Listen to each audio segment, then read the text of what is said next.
आदाब दोस्तों, आप देख रहे हैं हफ्तानामा।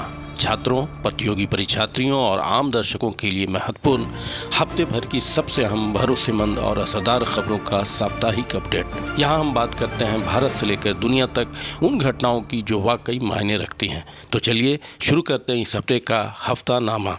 भारत ने जीता अपना पहला महिला क्रिकेट विश्व कप। 2025 आईसीसी महिला क्रिकेट विश्व कप के फाइनल में भारत की महिला क्रिकेट टीम ने नवी मुंबई में खेले गए फाइनल मुकाबले में दक्षिण अफ्रीका की टीम को 52 रनों से हराकर इतिहास रच दिया।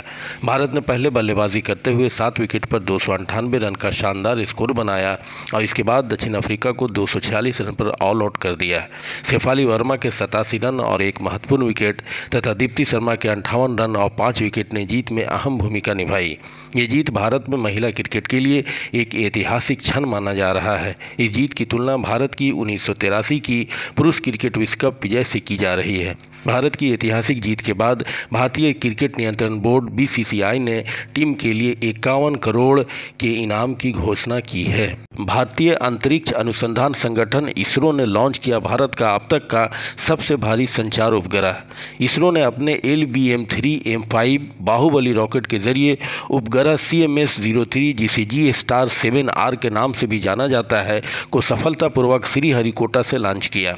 ये उपग्रह लगभग 4410 किलोग्राम वजनी है और मुख्य रूप से भारतीय नौसेना की सेवा करेगा, जिससे हिंद महासागर क्षेत्र में समुद्री संचार कवरेज को मजबूती मिलेगी। ये मिशन भारत की स्वतंत्र भारी उपग्रह प्रक्षेपण क्षमता और रणनीतिक समुद्री संचार की दिशा में एक बड़ा कदम है।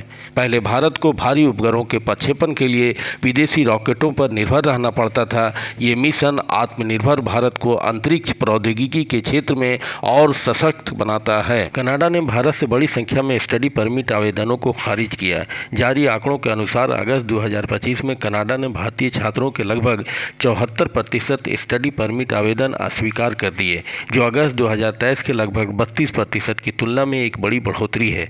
भारतीय आवेदनों की संख्या भी घटकर अगस्त 2023 में लगभग 20,009 से अगस्त 2025 में सिर्फ 4,515 रह गई। ये कनाडा की कड़ी होती इमिग्रेशन नीतियों और धोखाधड़ी की बढ़ती चिंताओं को दर्शाता है। यूक्रेन ने 2030 तक यूरोपीय संघ की सदस्यता के लिए जोर लगाया। वोलोदिमीर ज़ेलेंस्की ने यूरोपीय आयोग और यूरोपियन यूनियन सदस्य देशों से आग्रह किया है कि यूक्रेन को 2030 तक EU में शामिल करने की प्रक्रिया को तेज किया जाए। ये अपील उस समीक्षा के बाद आई है जिसमें आयोग ने यूक्रेन की प्रगति की सराहना की, लेकिन भ्रष्टाचार और कानून के शासन को लेकर चिंताएं भी जताई। यूक्रेन की ये पहल क्षेत्रीय भू राजनीति, EU के विस्तार की रणनीति और पूर्वी यूरोप में सशक्त संतुलन को प्रभावित कर सकती है। हालांकि यूरोपियन यूनियन ने स्पष्ट किया है कि कोई शॉर्टकट नहीं अपनाया जाएगा। सदस्यता से पहले भ्रष्टाचार नियंत्रण और न्याय प्रणाली में सुधार आवश्यक है। प्रवर्तन निदेशालय ED ने अनिल अंबानी समूह की बड़ी संपत्तियां जब्त की। प्रवर्तन निदेशालय ने मनी लॉन्ड्रिंग जांच के तहत अनिल धीरूभाई अंबानी ADA समूह से जुड़ी 7,545 करोड़ से अधिक की संपत्तियां अस्थायी रूप से जब्त की हैं। इस संपत्तियों में 40 से अधिक प्रॉपर्टीज शामिल हैं, जैसे मुंबई के बांद्रा पाले हिल में आवासीय इकाइयां, नई दिल्ली स्थित रिलायंस सेंटर जैसी ऑफिस बिल्डिंग्स और नवी मुंबई के धीरूभाई अंबानी नॉलेज सिटी में 132 एकड़ जमीन, जिसकी कीमत अकेले 4,462 करोड़ बताई जा रही है। जांच में यह पाया गया कि 2017 से 2019 के बीच यस बैंक द्वारा समूह की कंपनियों जैसे RHFL, RCFL को दिए गए फंड्स को कथित तौर पर शेल कंपनियों के माध्यम से डाइवर्ट किया गया। इन ऋणों के अनुमोदन और वितरण प्रक्रिया में गंभीर नियंत्रण विफलताएं पाई गईं। रिकॉर्ड सरसों बुआई से कृषि क्षेत्र में तेजी। भारत इस सीजन में रिकॉर्ड स्तर की सरसों रेपसीड बुआई हासिल करने की ओर बढ़ रहा है। अब तक लगभग 4.17 मिलियन हेक्टेयर क्षेत्र में बुआई हो चुकी है, जो पिछले वर्ष की तुलना में लगभग 13.5% अधिक है। कुल खेती का क्षेत्र इस वर्ष 7 से 8% तक बढ़ने की संभावना है। इसका मुख्य कारण अनुकूल मानसूनी वर्षा से मिट्टी में नमी की स्थिति बेहतर होना है। चीन की मजबूत मांग और कनाडा से आयात पर लगाई गई टैरिफ बाधाओं के कारण भारतीय सरसों खली रेपसीड मिल के निर्यात में भारी वृद्धि हुई है। साथ ही सरकार ने सरसों का न्यूनतम समर्थन मूल्य MSP बढ़ाकर 6,200 प्रति 100 किलोग्राम कर दिया है। बड़ी नीतिगत पहल एआई और डीप टेक रिसर्च के लिए 1 लाख करोड़ का फंड। सरकार ने कृत्रिम बुद्धिमत्ता, एआई और डीप टेक अनुसंधान को बढ़ावा देने के लिए लगभग 1 लाख करोड़ के बड़े पैमाने के फंड की शुरुआत करने की योजना बनाई है। इसके साथ ही राज्य स्वामित्व वाली दूरसंचार कंपनी BSNL ने घोषणा की है कि वो अपने टावरों को 5G नेटवर्क में बदलने की प्रक्रिया को 6 से 8 महीने में पूरा करेगी।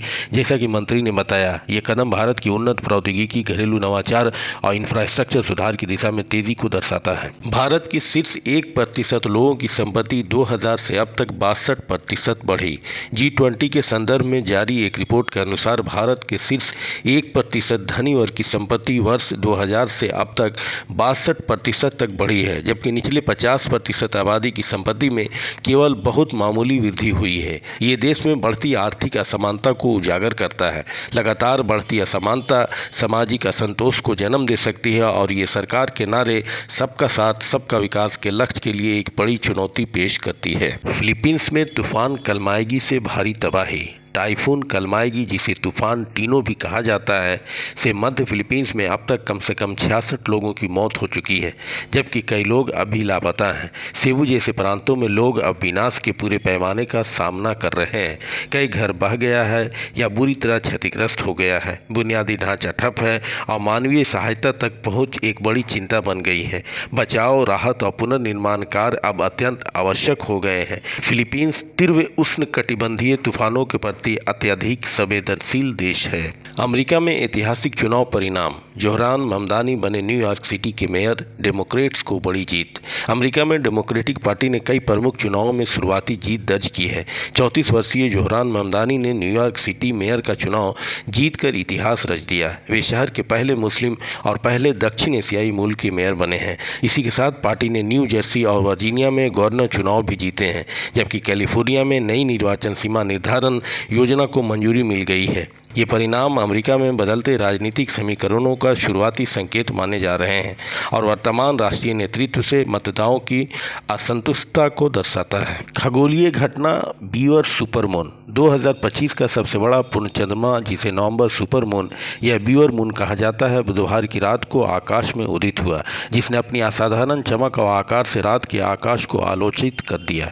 ये 2025 के लिए निर्धारित 3 सुपरमून में से दूसरा सुपरमून है और इस वर्ष पृथ्वी के सबसे निकट आने वाला पूर्ण चंद्रमा है, जिससे ये साल का सबसे बड़ा और सबसे चमकदार चांद्री घटना बन गया। ये मुख्यतः खगोलीय और दृश्य घटना है, लेकिन ऐसे बड़े चंद्र घटनाक्रम अंतर्राष्ट्रीय स्तर पर वैज्ञानिक जागरूकता और पर्यटन को बढ़ावा देते हैं। यह नाटकीय प्रभाव आंशिक रूप से एक घटना के कारण होता है, जिसे मून इल्यूजन या चंद्र भ्रम कहा जाता है। बिहार विधानसभा चुनाव 2025 पहले चरण में 121 सीटों पर मतदान संपन्न।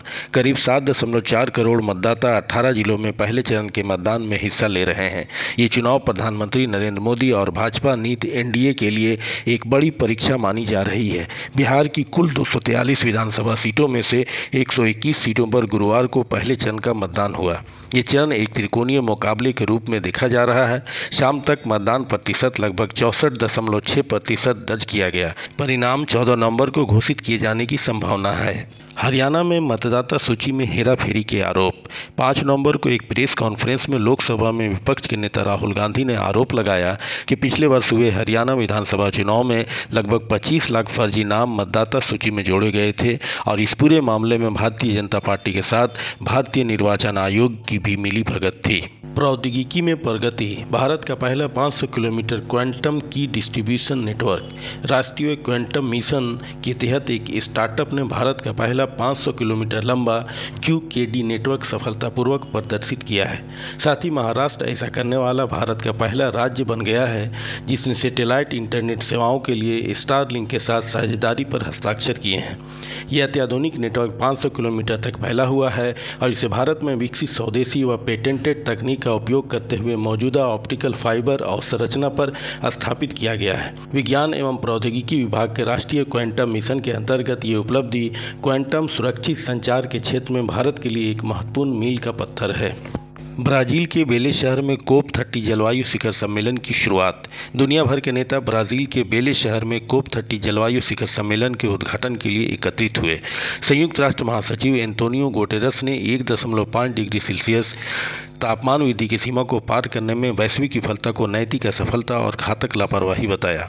शिखर सम्मेलन में अमेजन वर्षावन क्षेत्र और स्वदेशी समुदायों के अधिकारों के जलवायु चर्चा में अहम भूमिका पर जोर दिया गया। ब्राज़ील ने इस अवसर पर एक बड़ा वित्तीय रोड मैप भी प्रस्तुत किया। ब्राज़ील सरकार ने लगभग 100 पृष्ठों की एक रिपोर्ट पाकू से बेले रोड मैप जारी की है, जिसका उद्देश्य वैश्विक जलवायु वित्त को बढ़ाकर हर वर्ष 1.3 ट्रिलियन अमेरिकी डॉलर तक पहुँचाना है। इस रोड मैप में विकासशील देशों के लिए अधिक अनुदान, निजी पूंजी तक आसान पहुँच और ऋण मुक्ति तंत्र पर विशेष जोर दिया गया। ये कदम ऐसे समय में आया है जब समृद्ध देशों पर उत्सर्जन और वित्तीय योगदान में महत्वाकांक्षा की कमी को लेकर आलोचना हो रही है।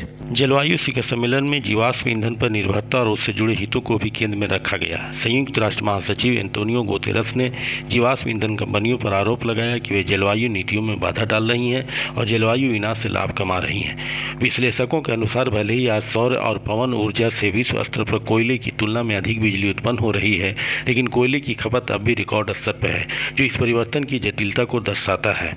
इधर अमेरिका ने घोषणा की है कि वो ब्राजील के बेले में आयोजित COP30 जलवायु शिखर सम्मेलन में कोई उच्च स्तरीय अधिकारी नहीं भेजेगा, जिससे वैश्विक जलवायु नेताओं की कड़ी आलोचना झेलनी पड़ी है। अमेरिकी ऊर्जा सचिव क्रिस राइट ने इस सम्मेलन को भ्रामक और गलत दिशा वाला बताते हुए प्रशासन के जीवाश्म ईंधन समर्थक रुख को दोहराया।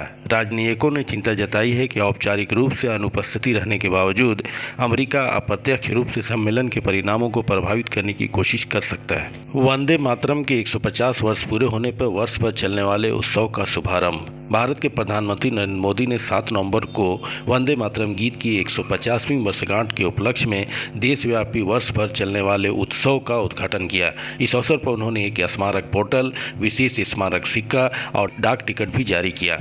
ये पहल पूरे देश में राष्ट्रीय एकता और सांस्कृतिक गर्व की भावना को पुनर्जीवित करने के उद्देश्य से की गई है। एक्सपेंग ने आयरन नामक मानव रूपी रोबोट का किया अनावरण। चीनी इलेक्ट्रॉनिक वाहन निर्माता एक्सपेंग ने अपने AI डे कार्यक्रम के दौरान नया मानव रूपी रोबोट आयरन पेश किया। ये घटना कृत्रिम बुद्धिमत्ता, AI, रोबोटिक्स और ऑटोमोबाइल उद्योग के तेजी से बढ़ते मेल को दर्शाती है। विशेषकर चीन में ये तकनीक की भविष्य दिशा और उसके संभावित उपयोगों को भी रेखांकित करती है। नए मानव रूपी रोबोट आयरन के अनावरण ने सोशल मीडिया को चौंका दिया। ये रोबोट इतना जीवित और असली इंसान जैसा लगा कि अंततः एक्सपेंग ने मंच पर लाइव रोबोट को काट कर दिखाया ताकि यह साबित किया जा सके कि वह कोई इंसान रोबोट की पोशाक पहनकर नहीं खड़ा था। भारत और अमेरिका के बीच व्यापार समझौता नवंबर के अंत तक अंतिम रूप लेने की उम्मीद। नीति आयोग के मुख्य कार्यकारी अधिकारी BVR सुब्रमण्यम के अनुसार भारत और अमेरिका के बीच एक नया व्यापार समझौता नवंबर के अंत तक अंतिम रूप ले सकता है। इस समझौते का मुख्य फोकस बाजार तक पहुंच और शुल्क संबंधी मुद्दों पर होगा। ये एक महत्वपूर्ण द्विपक्षीय व्यापार समझौता होगा जो भारतीय निर्यात, विदेशी निवेश और भारत अमेरिका के रणनीतिक संबंधों पर व्यापक प्रभाव डाल सकता है।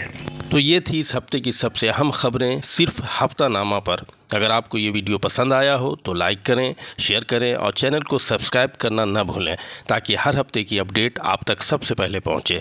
मिलते हैं अगले हफ्ते नई खबरों और नई बातों के साथ। आप हमारे साथ बने रहे, इसके लिए धन्यवाद।